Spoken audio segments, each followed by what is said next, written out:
ಬಸವರಾಜ್ ಪೂಜಾರ್ ಅಂತೇಳಿ. ನಾವು ನೂತನ ಜಿಲ್ಲೆಯಾಗಿರ್ತಕ್ಕಂಥ ಹೊಸಪೇಟೆಯ ವಿಜಯನಗರ ಜಿಲ್ಲೆಯ ಹರಪನಹಳ್ಳಿ ತಾಲೂಕಿನ ಗ್ರಾಮ ಪಂಚಾಯತಿ ನೌಕರರ ಸಂಘದ CAT ಸಂಯೋಜಕ ಸಂಘದ ತಾಲೂಕು ಅಧ್ಯಕ್ಷನಾಗಿ ಕೆಲಸ ಮಾಡ್ತಾಯಿದ್ದೀನಿ. ನಾವು ಗ್ರಾಮ ಪಂಚಾಯತಿಯ ಬಿಲ್ ಕಲೆಕ್ಟರು. ಇವರು ನಮ್ಮ ಸಹಕಾರ್ಯದರ್ಶಿಗಳು ಫಕೀರಪ್ಪ ಅಂತೇಳಿ. ನಾವು ಸುಮಾರು ವರ್ಷಗಳಿಂದ ಹೋರಾಟ ಮಾಡ್ಕೊಂತ ಬಂದಿದ್ದೀವಿ. ನಮಗೆ ಎಲ್ಲಿವರೆಗೂ ಹೋರಾಟ ಮಾಡಿದ್ದು ಸಾಕಾಗಿ ಹೋಗಿದೆ. ನಾವು ಏನಪ್ಪ ವಯೋನಿವೃತ್ತಿ ನಾವೇ ತಗೋಬೇಕಾಗಿದೆ, ನಾವೇ ಸ್ವಂತ. ಯಾಕಂದರೆ ಇಲ್ಲಿರ್ತಕ್ಕಂಥ ಕಷ್ಟ ಕಾರ್ಪಣ್ಯಗಳು ಸರ್ಕಾರಕ್ಕೆ ಗಮನಕ್ಕೆ ಬರ್ತಾ ಇಲ್ಲ. ಸುಮಾರು ನಮಗೆಲ್ಲ ಈಗೆಲ್ಲ ವಯಸ್ಸುಗಳು 50 ಕನಿಷ್ಠ ದಾಟಿದ್ದೀವಿ. 55 ವರ್ಷ ದಾಟಿದವರದಾರೆ ನಮ್ಮರು ಸುಮಾರು ವರ್ಷಗಳಿಂದ. ಸರ್ಕಾರ ಕಡೆಯಿಂದ ನಿಮ್ಗೆ ಏನಾಗಬೇಕು? ಸರ್ಕಾರ ಕಡೆಯಿಂದ ನಮಗೆ ಕನಿಷ್ಠ ವೇತನ ಜಾರಿ ಆಗಬೇಕು, ನಮ್ಮನ್ನು ಕಾಯಂಗೊಳಿಸ್ಬೇಕು.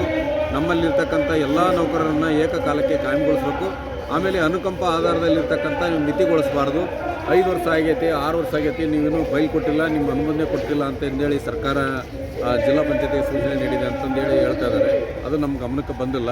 ಹಾಗಾಗಿ ಎಲ್ಲರನ್ನೂ ಏನು ನಾವು ಈಗಾಗಲೇ ಕೆಲಸ ಮಾಡಿರ್ತಕ್ಕಂಥವ್ರನ್ನು, ಈಗಾಗಲೇ ದಿನಗೂಲಿಯಾಗಿ ಕೆಲಸ ಮಾಡ್ತಕ್ಕಂಥವ್ರನ್ನ, ಅವ್ರ ಮಕ್ಕಳು, ಅವ್ರ ತಂದೆ ತಾಯಿಗಳನ್ನು ಏನು ಕಳ್ಕೊಂಡೋಗ್ತಿರ್ತಕ್ಕಂಥವ್ರು, ಅನುಕಂಪದಲ್ಲಿ ಆಧಾರದಲ್ಲಿ ಕೆಲಸ ಮಾಡ್ತಕ್ಕಂಥವ್ರನ್ನ ಅವ್ರನ್ನ ಆದಷ್ಟು ಬೇಗ ಅನುಕಂಪ ಆಧಾರದಲ್ಲಿ ಅವ್ರನ್ನ ನೇಮಕಗೊಳಿಸಬೇಕು, ಅನುಮೋದನೆಗೊಳಿಸಬೇಕು. ಜಿಲ್ಲಾ ಪಂಚಾಯತಿಯಿಂದ ಸರ್ಕಾರ ಇದನ್ನು ಗಮನಹರಿಸಿ ನಮಗೆ ಕನಿಷ್ಠ ವೇತನ ಜಾರಿಗೊಳಿಸಬೇಕು.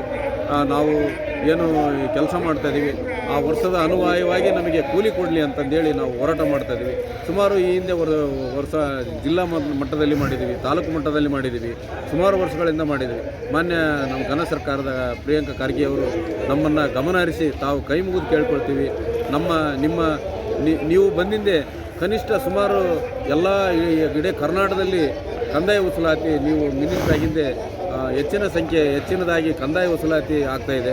ನಿಮ್ಮ ಮಾರ್ಗದರ್ಶನದಲ್ಲಿ ನಾವು ಕೆಲಸ ಮಾಡ್ತಾಯಿದ್ದೀವಿ, ನಿಮ್ಮ ಅನುಯಾಯಿಗಳಾಗಿ ಕೆಲಸ ಮಾಡ್ತೀವಿ. ಕೈ ಮುಗಿದು ಕೇಳ್ಕೊತೀವಿ, ನಮ್ಮ ಕೂಲಿಯನ್ನು ಭದ್ರಗೊಳಿಸಿ, ನಮ್ಮನ್ನು ಅನುಮೋದನೆಗೊಳಿಸಿ, ನಮ್ಮನ್ನು ಕಾಯಂಗೊಳಿಸಿ, ನಮ್ಮನ್ನು ಕನಿಷ್ಠ ವೇತನದಾಗಿ ಕಾಯಂ ಮಾಡಿಸಿ ಅಂತ ಹೇಳ್ತೇನೆ.